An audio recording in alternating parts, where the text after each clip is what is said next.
Et cet invité du jour, c'est Gilles Mindron. Bonjour Gilles. Bonjour. Alors, vous êtes à l'organisation de la Jumbo Run 2022. Et avant toute chose, c'est la 30e édition. On va le souligner dès le début. Mais je voudrais que vous nous expliquiez de quoi on parle exactement. Qu'est-ce que c'est une Jumbo Run? Alors, un jumbo run, c'est une sortie d'handicapés en sidecar. Donc, nous prenons des sidecars qui viennent à peu près de partout de la région pour emmener des résidents du foyer Organdi de Saint-Germain-de-Princey faire un tour de moto. Donc un tour à moto, c'est pour un petit peu leur donner cette sensation de liberté. C'est ça que procure le voyage en moto. C'est ça, c'est cette journée-là que les résidents oublient leur fauteuil. Donc, ils passent une journée avec nous, ils sortent du foyer. Et c'est une journée de fête et une journée qu'ils attendent depuis déjà maintenant plus de 2 ans parce qu'il a été supprimé à cause du Covid. Avorté exactement sur les dernières années. Elle est venue d'où cette idée? Alors, c'est dans les années 70 en Angleterre. Ah, c'est pas récent, hein? Ah, c'est pas récent qu'un éducateur spécialisé voulait emmener des résidents de son centre visiter un zoo. Donc, il les a emmenés en sidecar. Et en passant devant le parc des pachydermes, les résidents ont dit Jumbo, Jumbo, Jumbo. Et c'est comme ça qu'ils sont nés les Jumbo Run. D'accord. Ah ouais, faut avoir l'explication quand même, hein, pour comprendre d'où ça vient. Et donc après, l'idée a fait son chemin. Et donc il y a plusieurs, j'ai vu que ça se faisait aussi dans d'autres départements. Donc en fait, il y a plusieurs amateurs de moto qui ont repris l'idée, c'est ça, pour lancer ce joli voyage. Tout à fait. Dans les années 90, il y avait plus de 100 Jumbo en France. Actuellement, il y en a beaucoup moins parce qu'il y a des raisons au niveau administratif qui font que c'est de plus en plus dur à organiser. Ah, on va en parler, ça, de Et l'organisation. donc, en Vendée, on a 2 Jumbo. Dans la région, il y a 5-6 Jumbo. Il y a Niort, il y a Parthenay, il y a Couex, il y a sur la côte. Voilà. Et alors, c'est pareil, comment vous avez fait pour choisir, entre guillemets, les personnes que vous alliez emmener avec vous? Parce que je suppose que c'est une proposition qui doit intéresser pas mal d'établissements, pas mal de personnes qui sont porteurs d'un handicap. Donc vous parliez de Saint-Germain-de-Princey. Oui, donc nous, l'association est liée en 1991 avec le foyer de la Clairière et de la Borderie de Pouzauges. Donc ça fait 32 ans maintenant. Donc vous leur aviez proposé l'idée. Non, c'est eux qui nous ont invités. Ah d'accord, c'est eux qui Ils ont vous ont invité le sollicité. foyer de Saint-Germain-de-Princey. On a créé une association dont les deux organismes faisaient partie. Et depuis une quinzaine d'années, nous ne sommes plus que Saint-Germain parce que Pouzauges a désiré se retirer par rapport aux personnes qui les avaient en charge, quoi.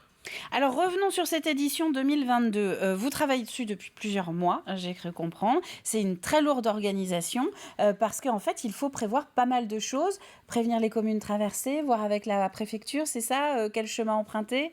Bah, déjà, c'est un travail d'une année. Cette année, c'est un travail de 3 ans, parce qu'on a du retard.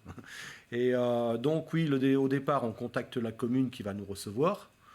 Une association, les Pot-au-Feu, s'est proposée pour mettre en place l'organisation sur Saint-Fulgent. Alors la commune cette année, c'est Saint-Fulgent. Saint-Fulgent.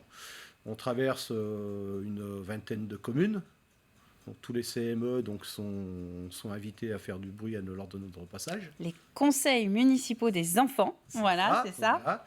Et donc c'est un travail administratif très important parce qu'il faut faire le circuit, le déposer en préfecture, il faut l'accord de chaque mairie, s'assurant que ce jour-là, il n'y a pas une manifestation qui nous empêche de passer. Ah, ce serait dommage de se retrouver confronté à une barrière qui ferme la rue, ça c'est sûr. Et c'est là aussi où on voit l'importance de l'engagement des bénévoles, hein, vous en parliez. C'est-à-dire que s'il n'y avait pas toutes ces mains pour vous accompagner, c'est impossible de mener ce projet. Tout à fait. Déjà, nous, au niveau de l'association, sans parler de l'organisation de la journée même, l'organisation du Jumbo, c'est 1 an de travail. Toutes les réunions se passent au niveau du centre d'handicapés, avec les résidents, avec les professionnels et des bénévoles qui sont soit sidecaristes, soit motards solo. Alors, ce qu'il est peut-être bon de souligner aussi, c'est que, alors ça on l'a compris, il y a un esprit festif et que chaque commune traversée va fêter un peu votre arrivée et votre passage. Et donc, c'est aussi pour ça qu'on en parle sur le plateau de la matinale, c'est que pas mal de gens vont être concernés ce jour-là par la fête créée autour de ce Jumbo Run. Oui, tout à fait. Il y a un très gros travail qui a été fait par Bruno, donc qui fait partie des Pot-au-Feu, pour motiver toutes les communes, tous les conseils municipaux d'enfants, aussi les comités des fêtes, pour que lors de notre passage, nous soyons applaudis, que ce soit la fête dans le village, quoi. Donc tous les enfants sont prévenus de votre arrivée. Je crois qu'il y a aussi l'engagement de certains corps de pompiers aussi dans certaines communes. Moi particulier, je peux aussi vous attendre un petit peu et puis l'idée c'est de vous encourager au passage. Tout à fait, oui. On va parler quand même de Saint-Fulgent parce que vous disiez que Bruno, alors vous avez cité Bruno Alain qui est pas très loin je crois en régie. Saint-Fulgent c'est vraiment la base de départ d'arrivée, c'est ça, c'est un peu le cœur de la manifestation. Non, la base de départ et d'arrivée c'est Saint-Germain-de-Prinçay, c'est le foyer. Donc le départ et l'arrivée se font à Saint-Germain. Et Saint-Fulgent c'est la commune qui nous accueille. Tous les ans on a une nouvelle commune qui nous accueille. Tout un travail est fait avec la commune pour aussi valoriser le handicap dans les écoles, donc cette année c'est Saint-Fulgent. Donc c'est Saint-Fulgent qui travaille vraiment sur ce sujet. Merci Gilles Mindron, ça passe vite, 8 minutes, hein, vous avez vu. Donc on va donner rendez-vous, la date exacte, je suis même pas sûre qu'on l'ait donnée à l'antenne. Quel jour on donne rendez-vous alors à tout le monde ? Samedi 21 mai. Donc samedi 21 mai. 2022, je précise bien. Ah bah oui, on y compte bien 2022, on va pas encore attendre un an, non, vous inquiétez pas.